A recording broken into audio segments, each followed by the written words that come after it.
Bonjour à tous et bienvenue. Voici les titres de cette édition. Ce 13 mai, la communauté chrétienne célèbre la fête de l'Ascension. Cette fête marque la dernière rencontre de Jésus avec ses disciples après sa résurrection et son élévation au ciel. On en parle dans cette édition. Vous est-il déjà arrivé de vous surprendre en train de bouger les jambes, bien qu'en étant assis ou allongé?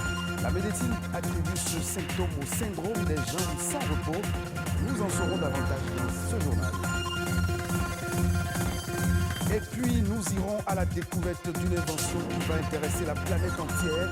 Une start-up nigériane a créé une glacier électronique qui permet de garder du sang et des vaccins à la bonne température. Les détails dans un instant.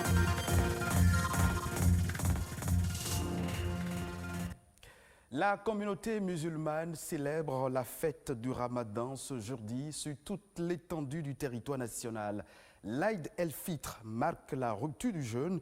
La tradition musulmane veut que le musulman prenne son déjeuner après la prière et visite leurs proches et amis afin de leur présenter leurs vœux. Cette année encore, les prières collectives de l'Aïd el-Fitr ont eu lieu dans le respect strict des gestes barrières à cause de la pandémie du Covid-19.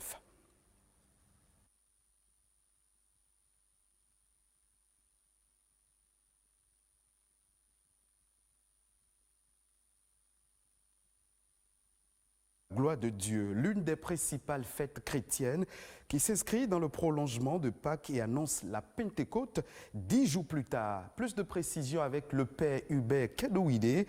Il est le directeur diocésain de la communication de l'archidiocèse de Cotonou. Il est au micro de Ulvaïus Balogun.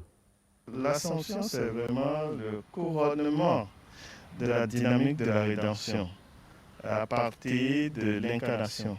L'incarnation qui est que Dieu s'est fait homme. Dieu est entré dans la condition humaine, a pris chair de notre chair pour que nous redevenions enfants de Dieu.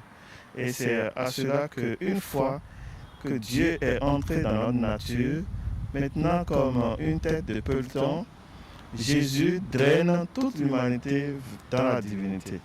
Et l'ascension, c'est donc la montée de Jésus au ciel. C'est, disons, l'entraînement du corps humain dans la communion divine. Le comportement du chrétien catholique part des textes liturgiques. On a dit qu'avant que Jésus ne s'élève devant ses disciples pour monter au ciel, il leur a dit « Allez de toutes les nations, faites des disciples, baptisez-les au nom du Père et du Fils et du Saint-Esprit. » Il y a deux aspects importants. L'universalité. De toutes les nations, sans exception, il faut que tout le monde redevienne enfant de Dieu et entre dans la grande famille des enfants de Dieu. Donc cela n'a pas de frontières. Même pendant le temps de pandémie, de toutes les nations faire des disciples, malgré les barrages, malgré les distanciations sociales, rien ne doit nous empêcher d'aller à la rencontre des uns et des autres, dans la fraternité, dans l'entraide mutuelle, dans la solidarité et dans l'assistance aux autres. Et de toutes les nations, faites des disciples, c'est-à-dire faites des hommes et des femmes à l'écoute de Dieu. Et c'est ce que nous célébrons. Nous célébrons notre identité divine, que Dieu s'est fait homme pour que nous soyons Dieu. Nous soyons vraiment à l'image et à la ressemblance de Dieu. Et je pense qu'en célébrant cette fête, cela nous dit que nous ne sommes pas des êtres du moment, mais nous sommes des êtres de toujours. Et notre cheminement est comme un pèlerinage jusqu'au moment où Dieu sera tout en tous. Le syndrome des jambes sans repos, appelé aussi impatience dans les jambes, est un trouble neurologique qui cause un besoin irrépressible de bouger les jambes. Il se manifeste souvent en position assise ou couchée, fourmillement, picotement, sensation de brûlure, provoquant des insomnies chroniques. Existe-t-il des symptômes pour détecter le mal? Quelles sont les causes et les traitements appropriés pour prévenir cette impatience? Élément de réponse dans ce reportage signé Émile Azokota.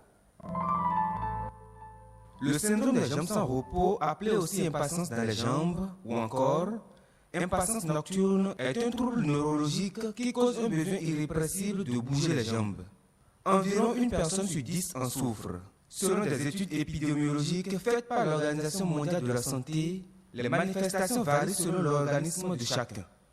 Je gigote parfois quand je suis stressé ou bien je suis énervé, quelque chose me donne par exemple, ou je suis en train de réfléchir à quelque chose qu'on ne s'est pas senti, cette affaire, quand mes enfants ne commençaient pas à grandir. Chez moi, c'est quelque chose, c'est une manière de me rappeler des faits passés, quoi. Oui. Je ne sais pas si c'est une maladie en quelque sorte. C'est au fait quelque chose qui ne nous prend pas mégarde. Moi, par exemple, c'est lors d'un match d'entraînement que j'ai reçu un coup au genou. Et à des moments donnés, il arrive que je constate que les nerfs ne me permettent pas, mes pieds sont parfois coincés. Donc, à des moments donnés, c'est ça qui me titille et j'ai comme de la douleur dans le genou qui parfois me force à faire ça. Cette sensation irrésistible est donc dans la plupart des cas un réflexe. Cliniquement significatif, elle est parfois modérée ou sévère. Selon les spécialistes, le syndrome des jambes sans repos n'est pas une maladie, mais plutôt un trouble neurologique suscité par un manque d'une composante chimique dans l'organisme qui permet aux nerfs de communiquer entre eux et de réguler les mouvements. Et aussi, dans les causes, on retrouve aussi ce syndrome qui est lié à des causes secondaires, donc comme une carence en fait, et la supplémentation aide à traiter le patient. Parfois, on a des tics qui ne sont pas forcément le syndrome des jambes sans repos. Néanmoins, dès l'apparition des premiers signes, il faut chercher à consulter son médecin.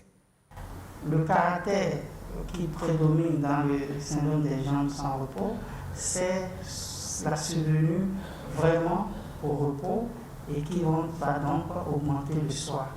Et il y a l'anxiété, comme vous le décrivez, le fait d'attendre et de manifester une impatience parce qu'on attend à la banque, à la poste, etc., n'est pas forcément le syndrome des jambes sans repos. Mais c'est des éléments qu'il faut surveiller pour le dépister.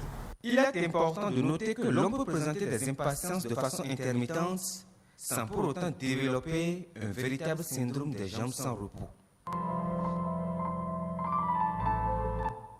Aujourd'hui, c'est aussi la journée mondiale de l'ingénierie pour l'avenir. Le but est de sensibiliser l'opinion publique aux opportunités existantes dans les différents domaines technologiques. À une époque où les jeunes semblent se désintéresser de plus en plus des matières scientifiques et techniques, il apparaît nécessaire d'inciter la passion pour les secteurs dans lesquels où se joue l'avenir de l'humanité, comme celui de la santé, de la recherche ou encore les domaines des énergies nouvelles et des télécommunications. D'autres informations au plan national dans cette édition, La Nation en bref et en images, est présentée par Émile Azopoda.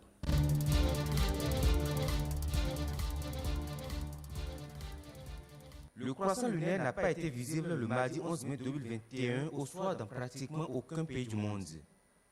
C'est plutôt au soir du mercredi 12 avril que les prévisions annoncent son apparition sur le continent américain, africain, européen, pour ne citer que ceux-là, rapportent les données astronomiques confirmées par Nidal Guessoum, un astrophysicien marocain de renommée internationale. Le ramadan sera célébré jeudi 13 mai 2021, aussi bien au Bénin, au Maroc, en France que dans d'autres pays du monde. Cette année, la journée du jeudi 13 mai est retenue pour la célébration de deux fêtes religieuses de différentes obédiences, Ramadan pour les musulmans et Ascension pour les chrétiens. Pour compter de lundi 17 mai 2021, l'enrôlement au RAVIP ne sera plus au siège de l'Agence nationale d'identification des personnes ANIP à Cotonou-Kadiaon.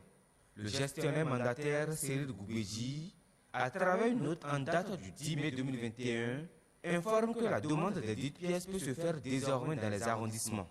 Par une note, le gestionnaire mandataire du RAVIP rappelle que l'acceptation des demandes de carte nationale d'identité biométrique est subordonnée à la présentation d'un acte de naissance sécurisé et d'un certificat d'identification personnelle. Selon Cyril Goubeji, La première vague de formalisation dans les ministères étant satisfaite, les unités d'appui seront à nouveau déployées dans les ministères et autres services en collaboration avec les points focaux des 10 services à partir du mercredi 19 mai 2021.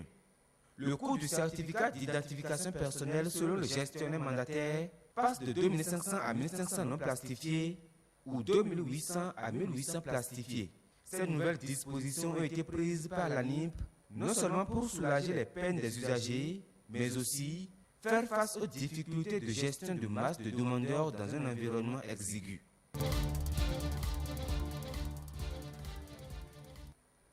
Recrutement au profit du ministère de la Santé.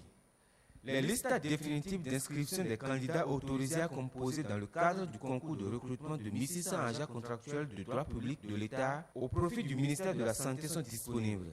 Les candidats inscrits dans les emplois des personnels médicaux et paramédicaux composent le samedi 15 mai 2021 et ceux inscrits dans les emplois du personnel administratif le dimanche 16 mai 2021. Les listes des candidats par centre de composition peuvent être consultées sur le site www.travail.gouv.bj. Direction le Nigeria où une start-up nigériane a inventé une glacière électronique qui permet de garder du sang et des vaccins à la bonne température. Une température qui peut descendre jusqu'à moins 20 degrés. Les précisions dans ce reportage de nos confrères de France 24. Ce motard vient chercher des échantillons de sang dans une clinique du sud-ouest du Nigeria. La clinique manque d'équipement et les échantillons doivent être transportés vers un laboratoire spécialisé. Before we refer patients to the lab, but now when they came here, they make the job easier for us in taking the sample to the lab, and it's easy our service delivery.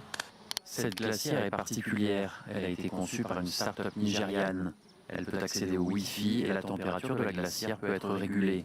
Les clients ont la possibilité de suivre les produits à la trace via une application mobile. There were challenges around accessing ice packs or ice gels that are required as a precondition when transporting things like vaccines or samples from the last mile to the city.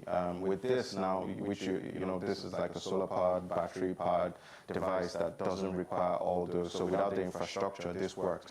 Les batteries solaires peuvent durer jusqu'à 24 heures. Le gouvernement a décidé d'employer cette start-up pour l'aider à transporter des produits qui doivent être gardés à des températures très basses. Le Nigeria vient de commander une chambre froide spéciale pour garder les vaccins qui vont servir à lutter contre le coronavirus. Ce sera tout pour cette session d'information. Merci de votre fidélité. Retrouvez cette édition sur le site de l'ORTB, www.ortb.bj.